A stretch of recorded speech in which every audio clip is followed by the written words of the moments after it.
সরকারের দায়িত্ব গ্রহণ করার মাত্র কিছুক্ষণ পরেই আমি আপনাদের কাছে দুটো কথা বলতে এসেছি। আজ দ্বিতীয়বার যারা স্বাধীনতার স্বাদ আমাদের সকলের জন্য সম্ভব করল, সেই বৈষম্য বিরোধী ছাত্র আন্দোলনের শহীদ ছাত্র জনতা এবং এতে আহত অসংখ্য আন্দোলনকারীকে স্মরণের মাধ্যমেই দেশবাসীকে আমি কিছু কথা বলতে চাই। তাদের দুঃসাহসিক আত্মত্যাগ, সাহস ও সারা দেশকে ঐক্যবদ্ধ করার বিনিময়ে ছাড়া এই স্বাধীনতা অর্জন কখনোই সম্ভব হতো না।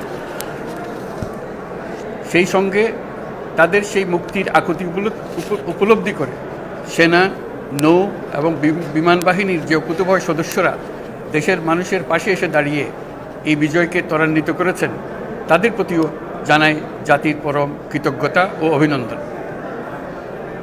ছাত্র জনতার অভ্যুত্থানে আমাদের দ্বিতীয় স্বাধীনতা অর্জন উৎসবের মুহূর্তে এই স্বাধীনতাকে নস্যাৎ করার জন্য ষড়যন্ত্রকারীরা দেশে একটা অরাজকতার ও ভীতির পরিবেশ সৃষ্টি করেছে।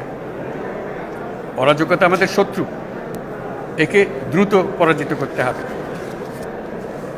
এই মুহূর্তে সরকারের প্রথম কর্তব্য হিসেবে আমরা এই ষড়যন্ত্রকারীদের কঠিন হাতে দমন করব। স্বাধীনতার মুক্ত বাতাস যেন প্রত্যেকে বুক ভরে নিতে পারে, এই নিশ্চয়তা দানেই আমাদের সরকারের প্রথম পরিস্থিতি। এই ব্যাপারে দেশবাসীর সহযোগিতা কামনা করছি। দ্বিতীয় স্বাধীনতার এই মিলন মেলা থেকে বাদ যাবে না যারা আমাদের শান্তি শৃঙ্খলা রক্ষাকারী প্রতিষ্ঠানগুলো, নৌ, সেনা, বিমান বাহিনী, বর্ডার গার্ড, পুলিশ, আনসার, গ্রাম প্রতিরক্ষা, কোস্টগার্ড, কেউ বাদ যাবে না।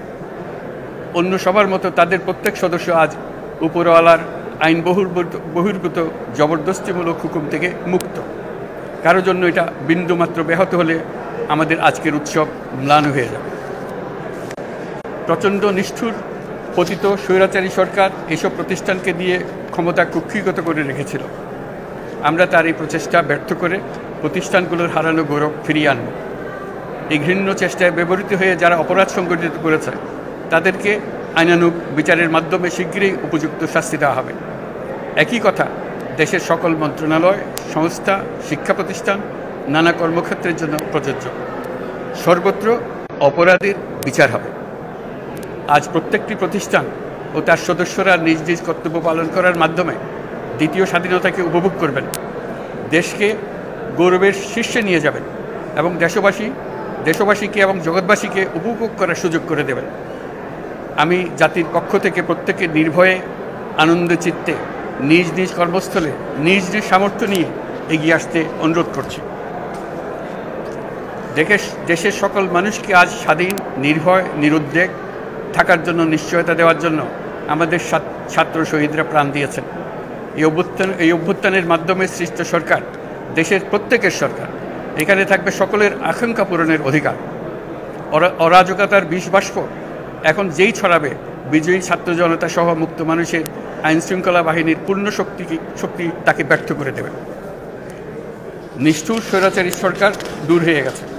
কাল সূর্য উদয়ের সঙ্গে সঙ্গে গণতন্ত্রের, সুবিচারের, মানবাধিকারের নির্ভয়ে মত প্রকাশের পূর্ণ স্বাধীনতার জন্য সকলের স্বাচ্ছন্দ্যে জীবনধারণের সুযোগ প্রদানের সচেষ্ট সরকারের ঘনিষ্ঠ সান্নিধ্য ও সহমর্মী পরশ দলমত নির্বিশেষে সবাই উপভোগ করবেন। এটাই আমাদের লক্ষ্য। আমাদেরকে এই লক্ষ্য পূরণে সাহায্য করুন। সারা বিশ্ব আজ অবাক হয়ে বলছে, সাবাস বাংলাদেশ, সাবাস বাংলাদেশের ছাত্র জনতা। আমরা এই অর্জনটাকে আর অনেক দূর নিয়ে যেতে চাই। আমাদের ছাত্র জনতার জন্য কিছুই অসম্ভব নয়। আমাদের তরুণরা অসম্ভবকে সম্ভব করতে পারে, তারা সেজন্য প্রতিজ্ঞাবদ্ধ। যদি আমরা ঐক্যবদ্ধ থাকি, ধ্বংসাত্মক কর্মকাণ্ড থেকে দূরে থাকি, সবার জন্য মুক্ত পরিবেশ সৃষ্টি করতে পারি, আমাদের বিজয় অবশ্যই হবে। আল্লাহ, মহান আল্লাহ আমাদের সহায় হন।